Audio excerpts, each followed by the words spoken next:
জি sir. আচ্ছা ঠিক আছে, তাহলে আমরা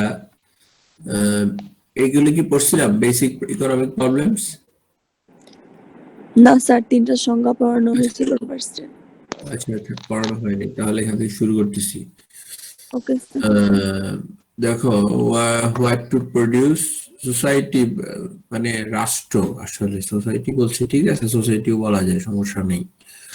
society have to decide the best combination of goods and services to meet their varied wants and needs. So সোসাইটিকেই আসলে, society গুলোকে বা সমাজগুলোকেই সিদ্ধান্ত নিতে হবে যে কোন কম্বিনেশনে তারা গুডস এবং সার্ভিস প্রডিউস করবে তাদের সোসাইটির চাহিদা অনুযায়ী। Societies must decide what quantities of different resources should be allocated to these goods and services. কি পরিমাণ রিসোর্স তারা বন্টন করবে সেই অনুযায়ী বিভিন্ন রকম রিসোর্স তারা বিভিন্ন পরিমাণে নির্দিষ্ট, মানে বিভিন্ন পরিমাণে বন্টনের মাধ্যমে যারা প্রোডাক্ট প্রডিউস করবে সেটাও সিদ্ধান্ত নেবে তারা। এখানে একটা গ্রাফ দেওয়া আছে, গ্রাফটায় ভার্টিক্যাল এক্সিসে হুইট, হরিজন্টাল এক্সিসে রাইস দেয়া আছে। এখন বাংলাদেশ এই যে কার্ভটা, যে গোল কার্ভ, এই কার্ভটা হচ্ছে PPF or PPC, production possibilities frontier or production possibilities curve, মানে উৎপাদন সম্ভাবনা রেখা। মানে এই কার্ভের উপরে পড়াশোনা করতে, কার্ভের ভিতরে পড়াশোনা করতে পারবে, কিন্তু এই কার্ভের বাইরে প্রোডাকশন করা সম্ভব নয়, কারণ হচ্ছে লিমিটেড রিসোর্সেস। ল্যান্ডের একটা সীমাবদ্ধতা আছে, ক্যাপিটালের সীমাবদ্ধতা আছে, সব রিসোর্সেরই সীমাবদ্ধতার কারণে এই কার্ভের বাইরে প্রোডাকশন করা পসিবল না। এই কারণেই হচ্ছে উৎপাদন সম্ভাবনা রেখা। এখন এই রেখার ইউএসএ একটা বিন্দুতে আছে এবং বাংলাদেশ একটা বিন্দুতে বা একটা পয়েন্টে আছে। বাংলাদেশ যে পয়েন্টে আছে সেই পয়েন্টে আমরা দেখতেছি এখানে রাইসের পরিমাণটা বেশি আর হুইটের পরিমাণ কম। আর আমেরিকা যে পয়েন্টে আছে ইউএসএ, সেখানে হুইটের পরিমাণ বেশি এবং রাইসের পরিমাণ কম। কারণ হচ্ছে সোসাইটিস, এখানে বলে দিছে societies must decide to produce goods and services according to the demand of the people of the society. এখন এখানে বাংলাদেশের যেই মানুষজন, তারা যেটা যে প্রোডাক্ট ডিমান্ড করে সেই প্রোডাক্টের ডিমান্ড অনুযায়ী বাংলাদেশ প্রডিউস করছে রাইস বেশি এবং হুইট কম। আর আমেরিকা হুইট দরকার বেশি, তাদের গম দরকার, এই কারণে তারা গম বেশি প্রোডাকশন করছে, রাইস কম করছে, সেই অনুযায়ী আসলে প্রডিউস হয়েছে। কিন্তু আসলে তো ব্যাপারটা এরকম না, রিসোর্স অনুযায়ী আসলে প্রডিউস হবে, যার যে রিসোর্স সেই রিসোর্স অনুযায়ী প্রডিউস হবে। এখন সেটা যদি সেই দেশের মানুষ ডিমান্ড নাও করে, তাহলে সেটা তারা এক্সপোর্ট করে দিবে, এক্সপোর্ট করে তাদের যেটা দরকার তারা সেটা ইম্পোর্ট করে নিয়ে আসবে, সমস্যা নাই, ঠিক আছে। তো এরকম একটা বিষয়। কিন্তু আসলে মানে খাবার হচ্ছে ফুড সিকিউরিটি। এখানে তো 1-2টা প্রোডাক্ট আমরা দেখাইছি, যেহেতু আমরা সেকেন্ড ডাইমেনশন পর্যন্ত দেখতে পারি, অনেক প্রোডাক্ট সোসাইটি প্রডিউস করে, একটা দেশ হাজার হাজার প্রোডাক্ট প্রডিউস করে, এতগুলো তো দেওয়া যাবে না গ্রাফে। তো এখন কথা হচ্ছে যে আসলে ফুড সিকিউরিটিটা খুব ইম্পর্টেন্ট একটা প্রত্যেকটা দেশের জন্য আসলে, ঠিক আছে। এই কারণে হচ্ছে ফুডের যে বিষয়টা, এই বিষয়টা আসলে অন্য দেশের উপর নির্ভর করা উচিত না কখনোই, ঠিক আছে। কারণ তুমি একটা বিপদে পড়তেই পারো, ঠিক আছে। আজকে দেখো যে কাতারের কোনো ফুড প্রোডাকশন হয় না, তারা 100% ফুড তারা ইম্পোর্ট, আমদানি করে তারা, ঠিক আছে। তাদের কোনো ফুড সিকিউরিটি নেই, তারা আমদানি করে, ঠিক আছে, আমদানি করতে পারবে, তারা পৃথিবীর সবচেয়ে ধনী দেশ কাতার, কাতারের মানুষের জীবনযাত্রার মান পৃথিবীর চেয়ে সবচেয়ে ভালো, কিন্তু ভালো হলে কি হবে, তাদের তো ফুড সিকিউরিটি নেই, তারা ওই বিদেশ থেকেই সব ফুড কিনে আনতে হয়, ঠিক আছে। বলতে পারো যে হ্যাঁ আনলে সমস্যা তো নেই, সমস্যা নাই, সমস্যা আছেও, ঠিক আছে।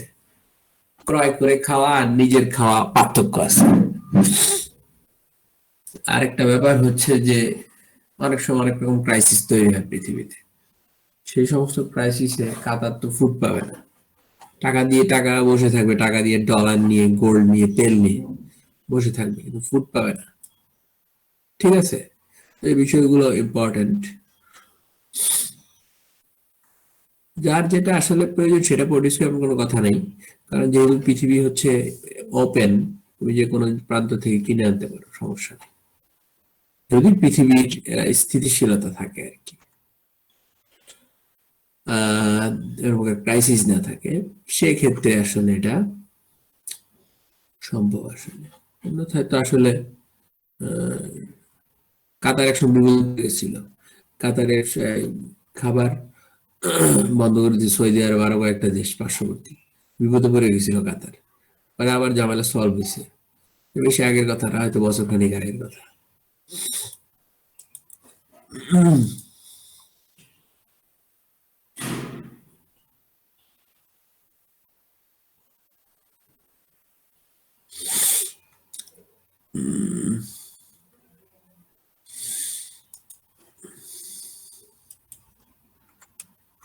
তো এখন how to produce.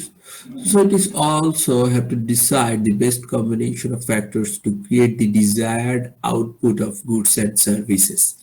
সোসাইটি গুলোকে এটাও সিদ্ধান্ত নিতে হবে যে কোন ফ্যাক্টরগুলো কোন কম্বিনেশনে তারা আহ, তারা কোন কম্বিনেশনে তারা যদি আহ, সিদ্ধান্ত নেয় যে এই কম্বিনেশনে প্রোডাক্ট প্রডিউস হবে, কোন ফ্যাক্টরটা কতটুকু ইউজ করব, সেই সিদ্ধান্তটা যদি তারা নিতে পারে, সেক্ষেত্রে আহ, তাদের জন্য তাদের ডিজায়ার্ড আউটপুটটা কম খরচে তারা প্রডিউস করতে পারবে। For example, how much land, labor and capital should be used to produce consumer goods such as computer and motorcars. এখানে বলছে, নির্দিষ্ট করে বলছে যদি কতটুকু লেবার, ল্যান্ড, ক্যাপিটাল ইউজ করা উচিত কনজিউমার গুড মানে কম্পিউটার এবং মোটর গাড়ি প্রোডাকশন করার ক্ষেত্রে। গ্রাফ দেয়া আছে, এই গ্রাফটা, এই যে বাঁকা রেখাটা, এটা হচ্ছে আইসোকোয়ান্ট কার্ভ। এই কার্ভের আইসোকোয়ান্ট মানে হচ্ছে সমোৎপাদনীয় রেখা। সমোৎপাদনীয় রেখা মানে এই রেখার প্রত্যেকটা বিন্দুতে সমান প্রোডাকশন দেখাবে, কিন্তু different combination of factors or resources, different combination of factors, each and every point shows on this curve same output but different combinations of factors of production.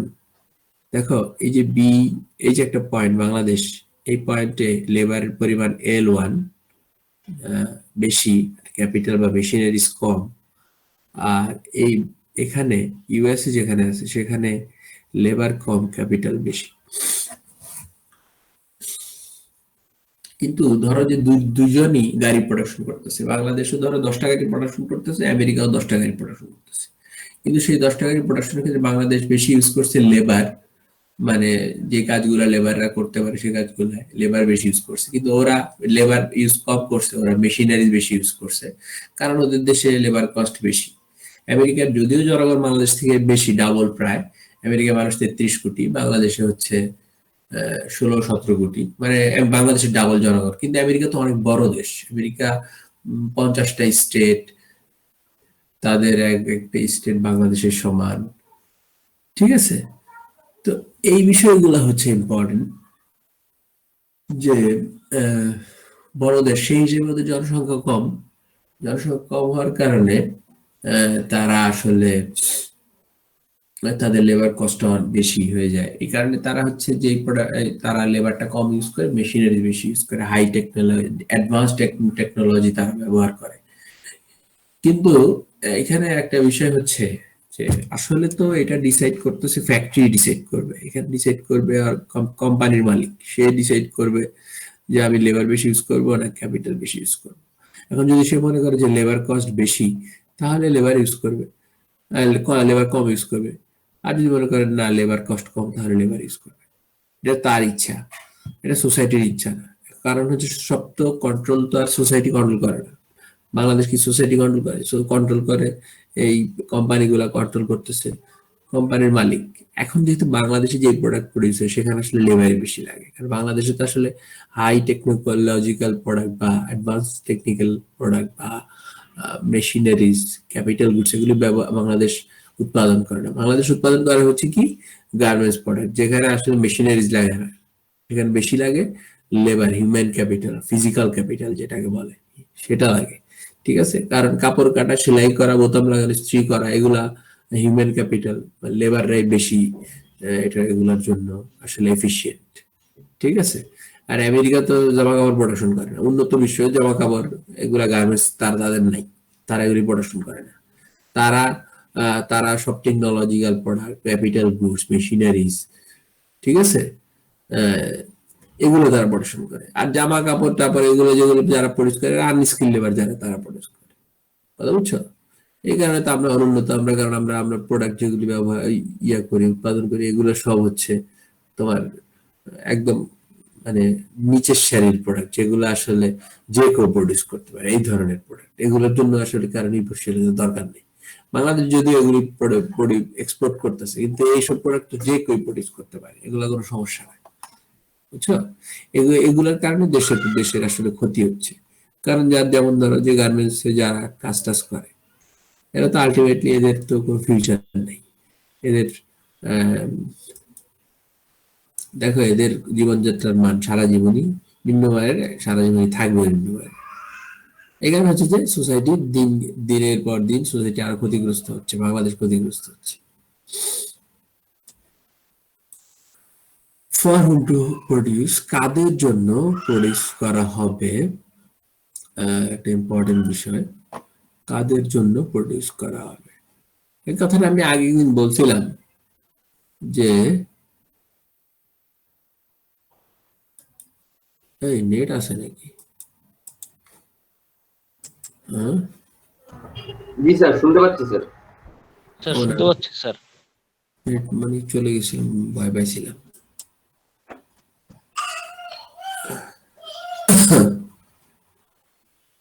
আচ্ছা একটু ওয়েট করো, দাঁড়াও। Okay sir.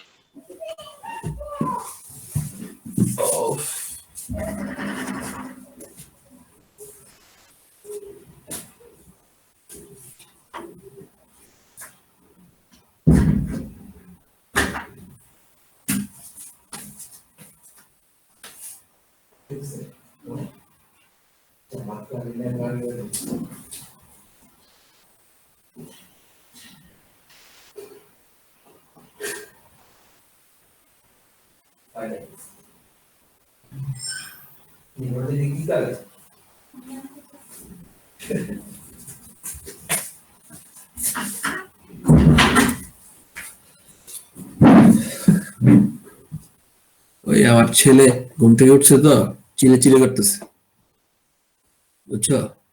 জি sir. এই কারণে একটু গেলাম আর কি, কি অবস্থা, চিলে চিলে করে গেল। না না স্যার, সমস্যা নাই স্যার। আচ্ছা ঠিক আছে।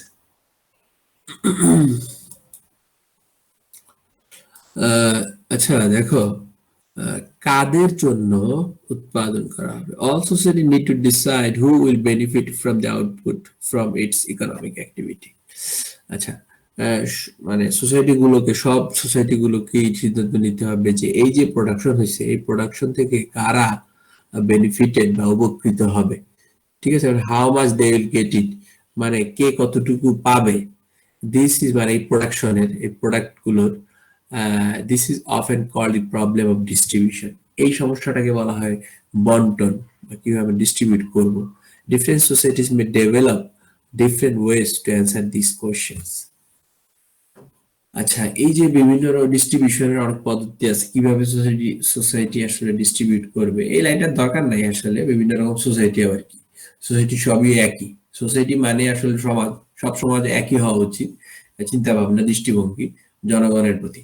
ঠিক আছে, মানে জনগণের কল্যাণ। প্রত্যেকটা সোসাইটির মূল লক্ষ্য থাকা উচিত যে সোসাইটিতে যারা সোসাইটিতে মেম্বার, যারা সোসাইটি, তাদের কল্যাণের জন্য কাজ করা, এটাই হচ্ছে ইম্পর্টেন্ট বিষয়। এখন আসলে আসলে হচ্ছে কাদের জন্য উৎপাদন করা হবে, উৎপাদন প্রক্রিয়ায় যারা জড়িত, মানে who are involved in productive activities. ঠিক আছে, to produce something they will get the benefit from the output. তাহলে এখানে ল্যান্ড, লেবার, ক্যাপিটাল, এন্টারপ্রেনিউর, এগুলো এই যে factors of production of resources, এগুলার তোমার পেমেন্ট দেওয়ার জন্যই আসলে প্রোডাক্টটা প্রডিউস হবে। তারপরে কাদের জন্য প্রডিউস করা হচ্ছে? যারা উৎপাদন প্রক্রিয়ায় জড়িত তাদের জন্যই। যারা উৎপাদন প্রক্রিয়ায় জড়িত এরা, ল্যান্ড। এখন একটা প্রোডাক্ট প্রডিউস করতে গেলে ল্যান্ড লাগবে। এখন তুমি সেটা এগ্রিকালচারাল ফার্ম হোক আর একটা সফটওয়্যার ফার্ম হোক, সফটওয়্যার ফার্মের জন্য কম্পিউটার লাগবে, আর কম্পিউটার জন্য অফিস লাগবে, সেখানে লোকজন লাগবে এবং সেখানে জায়গা লাগবে। জায়গা মানে ল্যান্ড, তারপরে লোকজন মানে লেবার। ঠিক আছে? এখন যে কোনো কাজই লেবার, যে কোনো কাজ, সে অফিসিয়াল হোক, ফিজিক্যাল লেবার হোক, মেন্টাল লেবার হোক, blue collar, white collar, gold collar, ঠিক আছে, মানে যে যে লেভেলেরই হোক, আলটিমেটলি তো লেবার। তো এখন তারপর হচ্ছে ক্যাপিটাল। ক্যাপিটাল মানে আসলে দুই রকমের, রিয়েল ক্যাপিটাল আর ফিনান্সিয়াল ক্যাপিটাল। ফিনান্সিয়াল ক্যাপিটাল হচ্ছে একটা প্রতিষ্ঠান করার সময় যে ইনিশিয়াল যে পেপারস আছে, পেপারস লাগে, রেজিস্ট্রেশন, গভর্নমেন্ট ডিক্লারেশন, গভর্নমেন্টের অনুমতি, তারপরে হচ্ছে টাকা পয়সা, ব্যাংক থেকে আসবে টাকা পয়সা, ঠিক আছে, এগুলো হচ্ছে ফিনান্সিয়াল ক্যাপিটাল। তারপরে আর রিয়েল ক্যাপিটাল হচ্ছে ফিনান্সিয়াল ক্যাপিটাল দিয়ে যেগুলো কেনা হবে, তার মানে মেশিনারিজ, বিল্ডিং স্ট্রাকচার, কম্পিউটার, গাড়ি হতে পারে, ঠিক আছে। তো ওগুলো হচ্ছে তোমার রিয়েল ক্যাপিটাল। তো এখানে ক্যাপিটাল আমরা ফিনান্সিয়াল ক্যাপিটাল কি রিয়েল ক্যাপিটাল কেনা হবে, কারণ ফিনান্সিয়াল ক্যাপিটাল তো ডিরেক্টলি আসলে ইউজ করা যায় না, সেগুলোকে রিয়েল ক্যাপিটালে পরিণত করতে হয়। তাহলে রিয়েল ক্যাপিটাল ফিনান্সিয়াল ক্যাপিটাল যে পেমেন্ট, সেটা হচ্ছে ইন্টারেস্ট। সেই টাকাটা ব্যাংক থেকে নাও, তাহলে ব্যাংকে সুদ দিতে হবে, ঠিক আছে। আর যদি তোমার কাছে টাকা থাকে, সেটার একটা পেমেন্ট আছে, সেই টাকাটা তো ফ্রি না। আলটিমেটলি সে মানুষ তোমার টাকা জমিটা ইউজ করলে তুমি তো সেটার একটা ইয়া আছে, সেটার একটা মানে ইনকাম জেনারেট করে সেটা, ঠিক না? তো এন্টারপ্রেনিউর হচ্ছে who organizes the other three factors of production, ঠিক আছে। কম্বাইন করে যে অর্গানাইজার, সংগঠক, সে হচ্ছে এন্টারপ্রেনিউর, সে প্রফিট নিবে লাস্টে। তো প্রথমে এই পেমেন্ট গুলো দেওয়ার পর তারপরে এন্টারপ্রেনিউর প্রফিট নিবে। বাংলাদেশে কি করে, গার্মেন্টস দেখছো বাংলাদেশে কি করে, যে গার্মেন্টস মালিক সে আগেই তোমার মনে করো সব বিক্রি করে সব টাকা পয়সা নিয়ে রেখে দেয়। আর ধরো ল্যান্ডের ভাড়া টাড়া, যদি কারো ভাড়া ল্যান্ড থাকে তাহলে তো দেয়ই না। লেবার, ধরো লেবারদের ওই স্যালারি তো এরা আন্দোলন করতে থাকে রাস্তায়, পুলিশ এসে গুলি করে 2-3 জন মারে। বোনাস তো দূরেরই কথা, ঈদের বোনাস টোনাস তো দেয়ই না। তারপরে হচ্ছে পিটায় পুলিশ এসে, স্যালারি দেয় না ঠিক মতো, কত আন্দোলন চলে। তারপরে ধরো ক্যাপিটাল, ব্যাংক থেকে বাংলাদেশে লোন নিতে পারলে দেয়া লাগে না, লোন নিয়ে মনে করো যে ব্যাংক্রাপসি মানে নন পারফর্মিং লোন হয়ে যায়, মানে সেই লোনটা পায় না, সরকারি ব্যাংক থেকে নিতে পারলে তো দেয়ই না। তারপরে কানাডায় তোমার চলে যায়, বেগম পাড়া হয় কানাডায়, জানো না বেগম পাড়ার নাম শুনছো কানাডায় তোমরা? জি স্যার। ওখানে হাজার হাজার কোটি টাকা পাচার হয়েছে বাংলাদেশ থেকে, বুঝছো? জি স্যার, কোটি জি কোটি কোটি কোটি টাকা পাচার হয়ে গেছে কানাডাতে। ওরা ওইখানে গিয়ে আরাম আয়েশ করে, বাংলাদেশি টাকা লোন নিয়ে বেসিক ব্যাংক থেকে একজন 2,000 কোটি টাকা 3,000 কোটি টাকা নিচ্ছে, নিয়ে বেগম স্যার পাড়া চলে গেছে। রিসেন্ট তো স্যার এগুলো খবরে দেখানো হয়েছে স্যার। হ্যাঁ হ্যাঁ, এগুলি দেখাচ্ছে, ভালো অবস্থানে আছে এই বিষয়গুলা, বুঝছো? মানে কি বলবো আসলে, বলার ভাষা নাই, এগুলি হচ্ছে আর কি। বেগম পাড়া তো এখন এটা ইন্টারন্যাশনাল মিডিয়াতেও আসছে, বুঝছো? জি স্যার। মিডিয়াতে এটা নিয়ে নিউজ আসছে।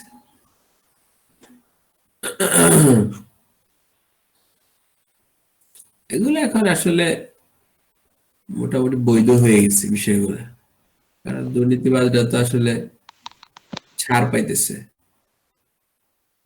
ঠিক আছে, তাদের তো আসলে ধরা হচ্ছে না, যার কারণে তারা ইন্সপায়ার হচ্ছে আরো বেশি বেশি, ইন্সপিরেশন, আরো দুর্নীতি করতেছে, এই আর কি।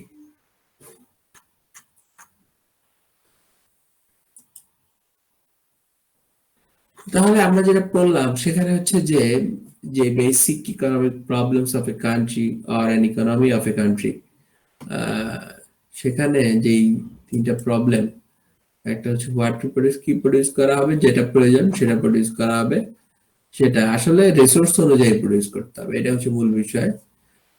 হাউ টু প্রডিউস, যেমন ধরো সৌদি আরব বা কাতার, ওদের রিসোর্সেস হচ্ছে তেলের, ওদের মানুষ ওরা এমনি রুটি খায়, তাই করে রুটি প্রডিউস করতে পারবে? ওদের তো ক্ষমতাই নেই রুটি প্রডিউস করার। সেই হিসেবে কিন্তু এই ধরনের মানে পড়াশোনা বইয়ের অনেক কিছুই আসলে বাস্তবের সাথে মিল হয় না, ঠিক আছে? এই কারণে বাস্তব কথাগুলো আমি তোমাকে বলে দিলাম যে কাতারের ক্ষেত্রে তাহলে কি হবে, ঠিক আছে, সৌদি আরবের জি ক্ষেত্রে কি স্যার। হবে, ওই পুরো মিডল ইস্টে এরকম, ঠিক আছে, ফুল জি মিডল স্যার। ইস্ট করতে গেলে এরকমই। তারপরে হচ্ছে তুমি দেখো বাংলাদেশের বাংলাদেশের মানুষের মোবাইল ফোন দরকার, কম্পিউটার দরকার, গাড়ি দরকার, অনেক কিছু দরকার। তো এগুলোর তো জি স্যার। কিছুই প্রডিউস করতে পারে না বাংলাদেশ, কোনো ইলেকট্রনিক্স প্রডিউস করতে পারে না, কিচ্ছু নেই বাংলাদেশে। বাংলাদেশ কি করবে তখন? তাহলে বাংলাদেশ প্রডিউস করবে না। আসলে বাংলাদেশের রিসোর্স আছে, রিসোর্স হচ্ছে আনস্কিল লেবার। সেগুলো কিভাবে কাজে লাগানো যায়?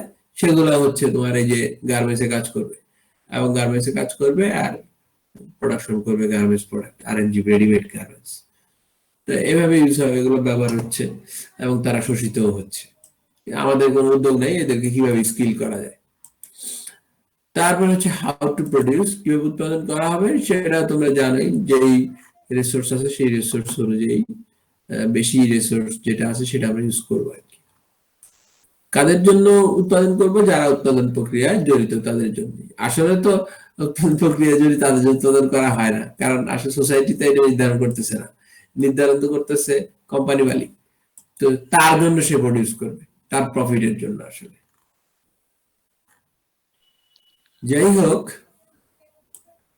এখন আমরা দেখবো যে মাইক্রো ইকোনমিক্স আর ম্যাক্রো ইকোনমিক্স এর মধ্যে যে পার্থক্যগুলো আছে।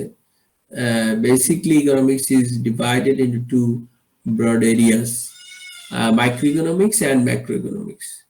এই সেমিস্টারে আমরা মাইক্রোইকোনমিক্স পড়তেছি, নেক্সট সেমিস্টারে আমরা ম্যাক্রোইকোনমিক্স পড়ব, ঠিক আছে? নেক্সট জি সেমিস্টার স্যার। হচ্ছে ইকো 202, যেটা ওইটা। দেখো পার্থক্যগুলো তোমরা সহজ। একটা হচ্ছে প্রথমটা deals with small economic activities, মানে ছোট ছোট যে অর্থনৈতিক কার্যক্রম, অর্থনৈতিক কাজগুলো আছে সেগুলো।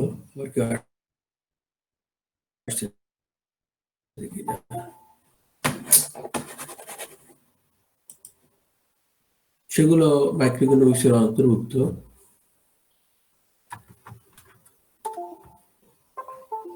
এই কোন সাউন্ড হচ্ছে? স্যার মনে হচ্ছে স্যার কম্পিউটারে ক্লিক করছে কেউ। জি স্যার, হালকা সাউন্ড হচ্ছে স্যার। এখন হচ্ছে না। আচ্ছা, ঠিক এখন আছে, ঠিক ঠিক আছে আছে। Sir. Deals with large economic activities, মানে ছোট ছোট ইকোনমিক অ্যাক্টিভিটিস গুলোকে আমি যখন যোগ করব তখন পাবো লার্জ ইকোনমিক অ্যাক্টিভিটিস, ঠিক আছে? তারপরে হচ্ছে ধরো যে একজন মানুষের যে ইকোনমিক অ্যাক্টিভিটিস গুলো সেগুলো মাইক্রোইকোনমিক্সের অন্তর্ভুক্ত।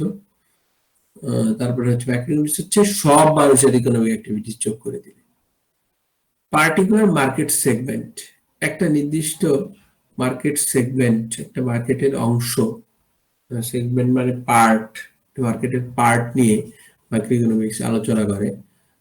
যেমন ধরো অনেক ধরনের মার্কেট আছে বাংলাদেশে, চালের মার্কেট, ডালের মার্কেট, ঠিক আছে, জামা জি কাপড়ের স্যার। মার্কেট, প্রত্যেকটা প্রোডাক্টের আলাদা আলাদা মার্কেট আছে। এখন আমরা একটা প্রোডাক্টের একটা মার্কেটে সেগমেন্ট নিয়ে আলোচনা করতে হবে, বা কিছু প্রোডাক্টের যে কোনো একটা মার্কেটের সেগমেন্ট নিয়ে আলোচনা করা যায়। তোমার এলাকা ভিত্তিক আর কি সেই মার্কেটটা হবে, মানে লোকাল এলাকায় একটা মার্কেট, সেই মার্কেট নিয়ে আমরা একটা স্টাডি করতে পারি, সেটা মাইক্রোইকোনমিক্স অ্যাক্টিভিটিস এর অন্তর্ভুক্ত হবে।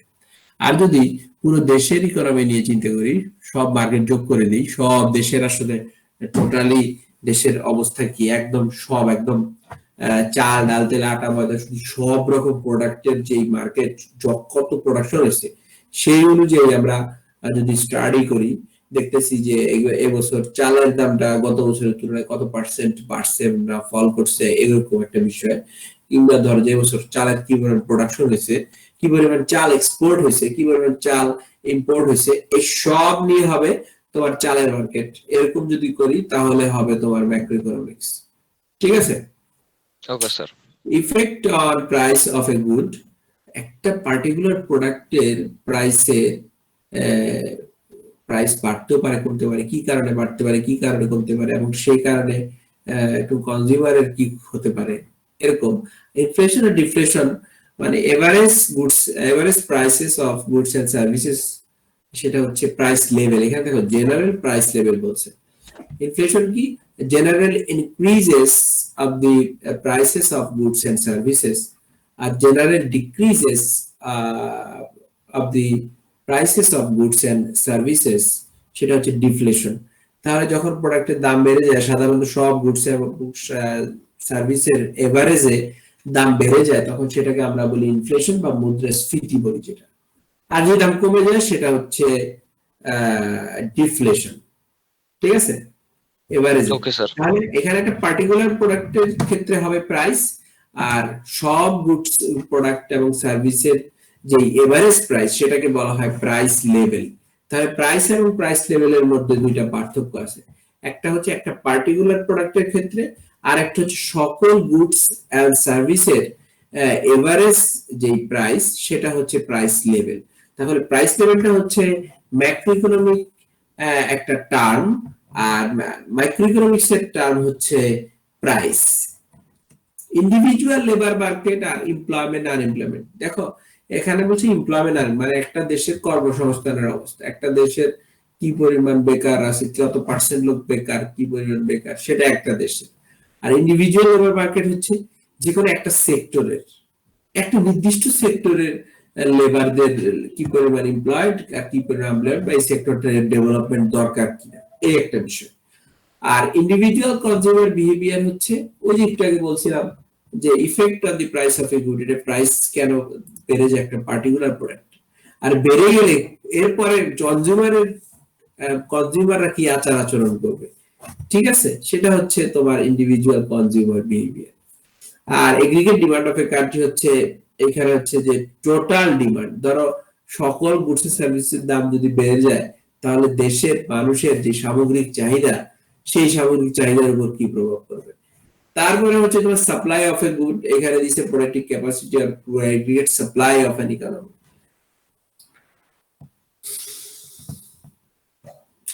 তাহলে সাপ্লাই অফ এ গুড মানে একটা পার্টিকুলার প্রোডাক্টের কি পরিমাণ সাপ্লাই আছে একটা মার্কেট সেগমেন্টে, একটা মার্কেটে। আর হচ্ছে এগ্রিগেট সাপ্লাই যখন বলবো তখন সব গুডস এন্ড সার্ভিসের যোগ করে দিলে এগ্রিগেট সাপ্লাই বা সামগ্রিক যোগান যেটাকে বলা হয়, একটা দেশের উৎপাদন করার কতটুকু ক্ষমতা আছে। তারপরে কিছু এক্সাম্পল আছে, এক্সাম্পল গুলো তোমরা দেখো, না বুঝবে আমি তোমাদেরকে পরের ক্লাসে বুঝাবো। ঠিক আছে? ওকে তো স্যার। আজকে এতটুকুই থাক, তোমরা তোমরা একটু অ্যাটেন্ডেন্সটা দাও। স্যার চ্যাট বক্সে অ্যাটেন্ডেন্স দিব? চ্যাট বক্সে শুনো, চ্যাট বক্সে যে অ্যাটেন্ডেন্স গুলা, চ্যাট বক্সে হচ্ছে যাদের 51 ইনটেক যারা, তারা হচ্ছে শুধু লাস্ট 3 ডিজিট লিখবা, আর যারা অন্য ইনটেকের কেউ যদি থাকে রিটেক, তারা জি স্যার। ইনটেক দিয়ে স্পেস দিয়ে ফুল আইডিটা লিখবা। আচ্ছা স্যার। Okay sir.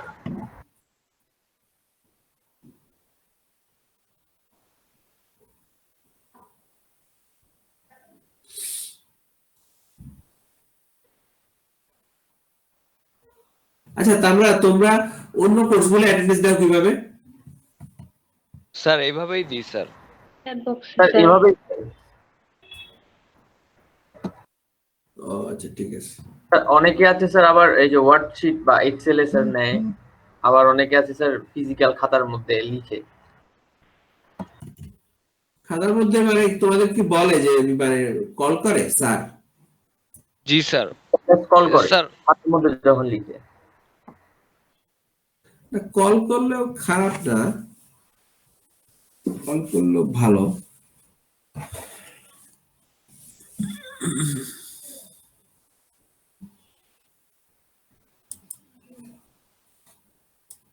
আচ্ছা ঠিক আছে, তোমরা তাহলে অ্যাড্রেস দিলে লিভ করতে পারো।